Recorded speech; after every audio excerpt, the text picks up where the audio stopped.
நான் யூனிவர்சிட்டி மெட்ராஸ் யூனிவர்சிட்டியில் Tamil literature MA BA ரெண்டுமே. எனக்கு ஃப்ரெண்டெல்லாம் இருந்தாங்க. நீங்கள் கேர்ள் ஃப்ரெண்டுன்னு வச்சுங்க, அப்படி தானே? என்னையும் தேடுறீங்க, இங்கே தான் நிறைய பேர் இருக்கிறாங்களே, என்ன கோடி ஆம்பளை வரலாம் ஆனால் நீ இல்லைல்ல அப்படின்னாங்க. எனக்கு 2-3 விஷயம் சொல்லி கொடுத்தாங்க அவங்க. நீங்கள் ரொம்ப அழகாக இருக்கிறீங்கன்னு சொன்னேன், நீ அப்படி பார்க்குறேன்னாங்க. என்னையான் தேடுறேன்னு சொன்னேன், நிறைய ஆண்கள் இருக்கலாம் ஆனால் எனக்கு தேவையான ஒரு ஆண் அது மட்டும்தான் நமக்கு என்ன பண்ண மாட்டேங்குதுன்னா தெரிய மாட்டேங்குது. ஏனோ எனக்கு பிடிச்சிருக்குது யாரையோ, அது யாராலையுமே கண்டுபிடிக்க முடியல இன்னும் கூட. எதனால் அவங்கள கூட 2 பேரும் பின்னிறாங்க, ஏதோ ஒன்று ஆனால் எதுன்னு மட்டும்தான் சொல்ல தெரில. அதுதான் மனம் கண்டுபிடிக்கிற ஒரு அற்புதம். நம்ம மனம் இருக்குதே அவ்வளோ ரொம்ப விசேஷமானது. நமக்கு தேவையானதை நமக்கு முன்னாடியே அது தெரிஞ்சு வச்சிருக்குது.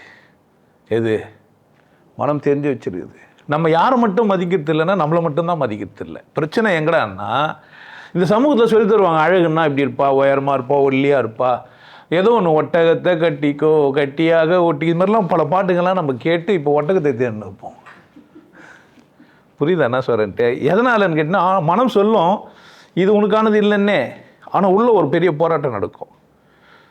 அவளை பார்த்து இடம் போடுவோம், அசிங்கமாக, அழகா, ஏழையா, பணக்காரியா, ஜாதியெல்லாம் வர வந்துச்சு. இங்கே பல காரணங்களை வச்சு இடம் போடுவோம். ஆனால் தெரியவே தெரியாது, உண்மையிலேயே நமக்கு தெரியாது ஏன் நமக்கு இது பிடிக்குதுன்ட்டு.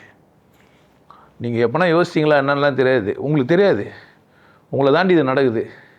ஆமாவா இல்லையா? ஆமாம் தான். அப்போது இந்த மனதுக்குள்ளே ஏதோ பண்ணி வச்சுக்கிறான் கடவுள் நமக்குள்ளே.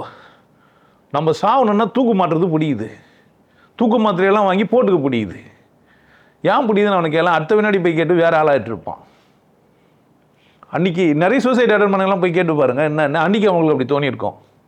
அப்புறமா வேறு மாதிரி ஆயிடுச்சு. எங்கேருந்து தோணுது அது? அப்போ என்கிட்ட தான் நான் தான் சொல்லணும், நான் நல்லவன், நான் உண்மையானவன், நான் சரியானவன், எனக்கு கடவுள் தெரியும். நான் சொன்னால் தானே உனக்கு புரியும். சொல்லணும் எப்படி புரியும்? சொன்ன பிறகு நீ என்னை கேள்வி கேட்குற அதிகாரம்லாம் இருக்குது. எப்படா உனக்கு கடவுள் தெரியும்? நீ தலைகழி நின்று பார்த்தியா? அது ஜெட்டி போட்டுருந்தா, கோமணம் கட்டியிருந்ததா, இல்லை சும்மா சுற்றி இருந்ததா, அது ஆம்பளையா பொம்பளையா கேட்கலாம் நீங்கள் என்ன. புரியுதானா சொல்கிறேன்ட்டு? ஆனால் யான்னு என்னை பிடிச்ச ஒருத்தருக்கு என்னை பிடிக்காமல் போகுது யான்னு நம்ம கடவுள்கிட்ட வேண்டிக்கணும். கடவுளே என்னை எல்லாருக்கும் எப்போதும் பிடிக்கணுன்ட்டு. ஏன் யாருக்கு எப்போ பிடிக்காமல் போயிட்டோன்னே தெரியாது. புரியுதா என்ன சொல்கிறேன்ட்டு? உசுர் என்னோட இருக்கையிலே நீ மண்ணோடு போவது எங்கே, அந்த மாதிரியான நேசம்லாம் இருக்கும். அதனால் நீ கேட்கணும் கேட்காமலாம் இல்லை. என்னை பிடிச்சா ஏற்றுக்க, பிடிக்கலாம் விட்டுன்றேன். நான் ரொம்ப சுதந்திரமாக வாழ்ன்றேன்.